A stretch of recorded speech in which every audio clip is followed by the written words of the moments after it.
Nou, we zitten hier heel cozy boven in het Honda paviljoen met meneer Misaki, de designer van die XADV. En we hebben natuurlijk een hele brandende vraag aan deze man.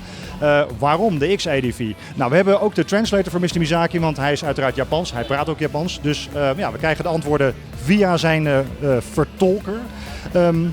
Mr. Misaki, first question. The first question that comes to mind is the XADV is a scooter, but it has off-road capabilities. Why a scooter that has off-road capabilities? To give you an honest answer, we have not performed any market research, so this is not a market-driven product or concept. It was just a flash idea that if a scooter could have off-road capabilities, you would have a good ride and handling on, for example, cobblestones, or let's say on road surface where you have a lot of potholes, and that would just expand the possibility where you can ride the actual motorcycle, and that would also increase the joy and the fun of the rider. On an off-road bike, you have the motorcycle between your legs and you can push it and steer it. But on a scooter, that's a totally different situation. So, what was the first experience when the design was finished and you went off-road with it? Of course, the XADV is not meant to be a real off-roader. This means it's not, let's say, a bike you can actually handle and control with the typical knee grip you perform on an off-road bike.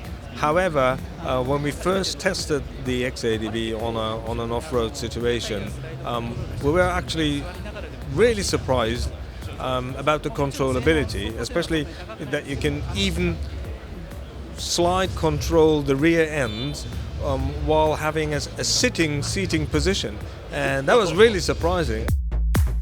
What were the real technical challenges building this bike? Because I can imagine the technique used in scooter type motorcycles is totally different from the forces that are being generated on the bike riding extreme situations. So what challenges did you overcome in building this bike? So one big challenge was the packaging of the motorcycle. As you know, if you want to basically maintain a high level of performance, riding performance on an off-road, the most important thing is the stroke travel of the rear end and also the front end, but especially the rear end. And if you want to do that on a scooter, you lose all the luggage space, which somehow defines also the advantage of a scooter. So to really find that compromise, to still have good traction, to have sufficient stroke, but also to find a layout that you can have sufficient load space for the helmet. That was basically one of the biggest challenges we had.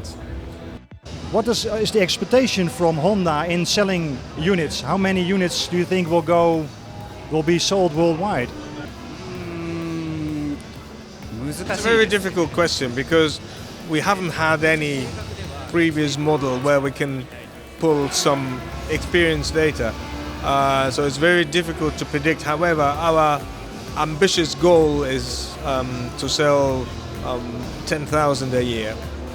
Because it's so special, I'm wondering, as accessories, you have panniers to make it practical in town. But why are you going to decide to make it more radical, to make it more for the young people, to make an HRC version or Öhlins suspension, to make it really a cool bike? Is that a plan you are having? So we are actually not having in mind an Öhlins suspension as a particular example, but we of course think about people who use that motorcycle even mainly for off-road purpose, and for that purpose we are looking for a standing stand, which makes off-road riding more easy and even more fun. Yeah, we would really like to thank you for this interview.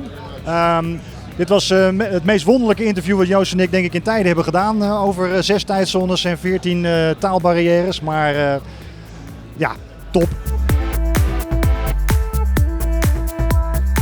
Okay, Bart, even niet kloten. Wel ben met techniek bezig.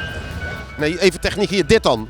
Conceptmodel van de Afrika Twin. Ongelooflijk. Dus ik zeg, even kijken, we beginnen in Hilversum. Dan gaan we naar beneden. Parijs, Barcelona, Algeciras de boot. Vervolgens Marokko door. Tot aan, laten we zeggen, Kaapstad. Van Kaapstad dan nemen we de boot gewoon naar Patagonië. Dan naar boven. En dan ben je binnen 40 dagen weer terug, denk ik, met deze motor. Heb jij wel een doorlopende reisverzekering dan? Nou, dat is met deze niet nodig, joh. Kijk wat een ding, man. Kijk eens wat een ding, joh.